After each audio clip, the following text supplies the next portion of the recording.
మీ జీవితాన్ని మార్చే ఒకే ఒక అలవాటు ఏంటో తెలుసా? ఏ టు జెడ్ మోటివేషన్ సిరీస్‌లో ఈరోజు letter M. Make your life clutter free.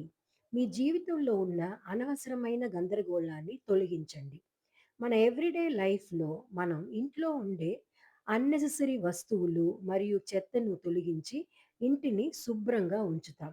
ఇలాగే అన్నెసెసరీ అలవాట్లు, నెగెటివ్ ఆలోచనలు, సమయాన్ని వృధా చేసే పనులు వీటన్నిటిని వదిలేయండి. అప్పుడే గొప్ప విజయాలు, గ్రోత్ మరియు సంతోషం మీ జీవితంలోకి ప్రవేశిస్తాయి. ఒక స్పష్టమైన లక్ష్యంపై దృష్టి పెడితే అదే ఎఫర్ట్ విజయంగా మారుతుంది. మీ సామర్థ్యం, ఉత్సాహం అండ్ నైపుణ్యం అపరిమితంగా పెరుగుతాయి. మీ లైఫ్‌లో ఉన్న క్లటర్‌ని తొలగించండి. ప్రతిరోజు మీనింగ్‌ఫుల్ లైఫ్‌ను హ్యాపీగా జీవించండి. ఇలాంటి మోటివేషనల్ వీడియోస్‌కి లైక్, షేర్ అండ్ సబ్స్క్రైబ్ చేయండి ఫ్రెండ్స్.